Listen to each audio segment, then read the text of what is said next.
Hi everybody. We are looking at marginal distributions in this lesson.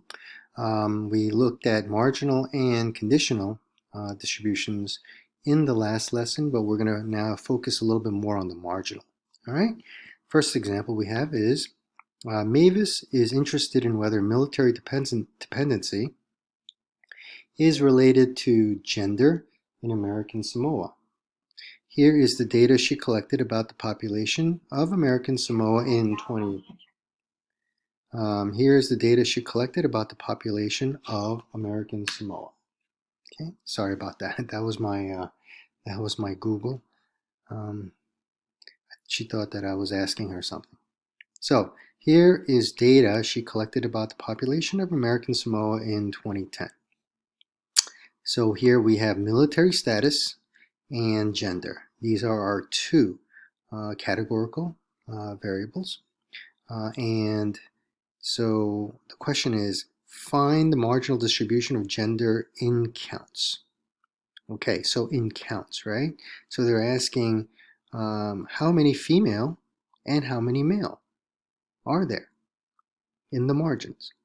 So we basically have to we have to add up these numbers here. There's no totals that are given, so remember, marginal represents totals. They want the totals of the genders in counts, not in percent. So we just have to count them up. So let's do it. Break out our trusty calculator so we don't make a mistake, right? And let's do it. 28 plus 928 plus 26,393. And that gives us a total of 27,349 females. Okay, so whoops, gotta see that. 27349. 27349. Okay, and now let's do the males. So we have 59. Can I do this? Yes, plus 781 plus 27,330, and that gives us 28,170. 28,170. 28,170. And that is correct. Okay, yeah, I hate this calculator that's on Khan Academy. I mean, it's just very hard to type and whatnot. It's very slow, and the syntax is very picky. So that's why I'm using my Casio. Okay, the Casio emulator. Now let's take a look at the next problem. Okay, here automatically we see percentages here, so they're gonna want some sort of a relative, correct? A relative frequency. So again, same problem. It looks like it's the same problem, but now they give us the totals, which is nice. Find the marginal distribution of military status in percentages of military status. So military status means what? In the armed forces, military dependent, or civilian. They want the marginal, again, it's on the margin, distribution in percentages. So we have to take each of these military status totals and then divide it by the overall total, right? So let's do it. So let's clear this. Yes. Now let's go one by one. So we want 87 divided by 55,519. Okay. And that gives us, okay, so that's really 1, 2, 1, 2, 3. So that gives us, and they want it to the whole, round to the nearest whole percent. So in the armed forces, doesn't seem like there's quite a lot here. So if we do 1, 2, 3, it's 0.001, right? And they want it rounded to the nearest whole percent. So I'm going to put 0 here. Okay. Let's take the military dependent. All right, let's do military dependent. We have 1709 divided by 55519 again, and that gives us 0.03, and then they want it to the nearest whole, so we're going to go 3. Okay. Again, you move the decimal place 2 places to the right, and they want it in whole percents.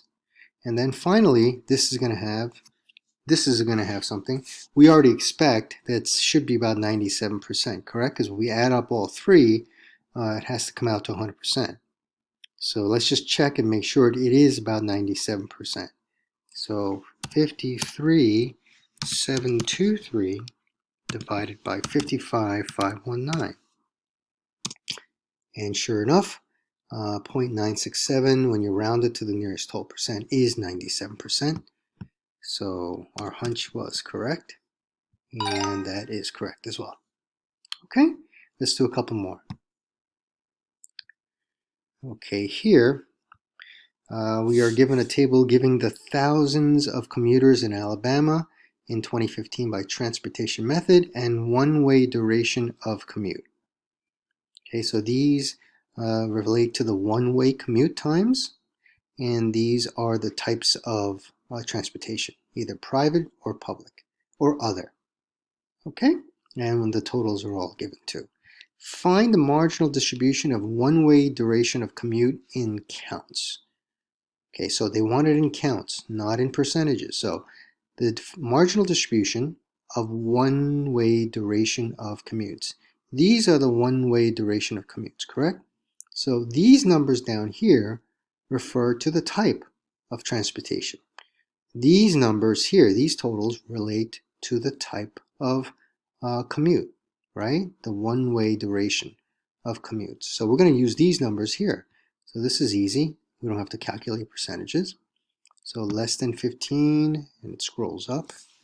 526, 15 to 29, 758. Here we are back. Sorry about that. Yeah, they got the wrong house. Okay, so it's 758, and let's fill in the rest. This is 393, 393, and then this one is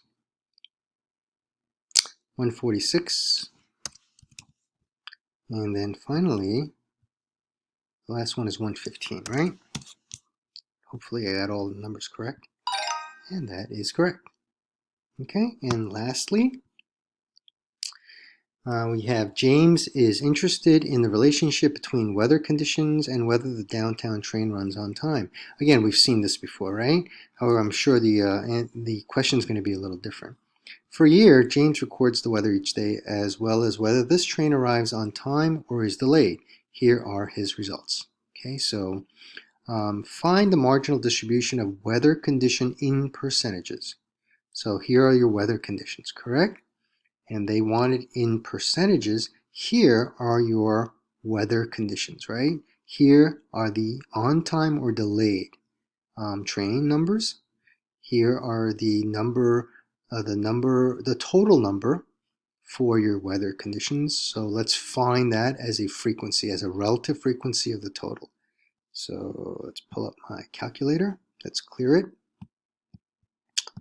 And let's do it. So total is 365. So 170 divided by 365 again. Those were all the days, right? Those were all the days. Total number of days in the year and the trains that ran on those weather condition days, right? So the first one looks like to the nearest whole percent. So it's going to be 46.5. So it's going to be 47. 47. Okay. The second one is going to be 120 divided by 365. And that gives us 32.8. So it's going to be 33. Okay. Rain is 55 divided by 365 is 15%. And then finally, we have 20 divided by 20 divided by 365, and that gives us about 5%, right? About 5%. And if you do a quick check here, it looks like they all add up to 100. So we are going to check, and that is correct. Okay? All right, take care, folks.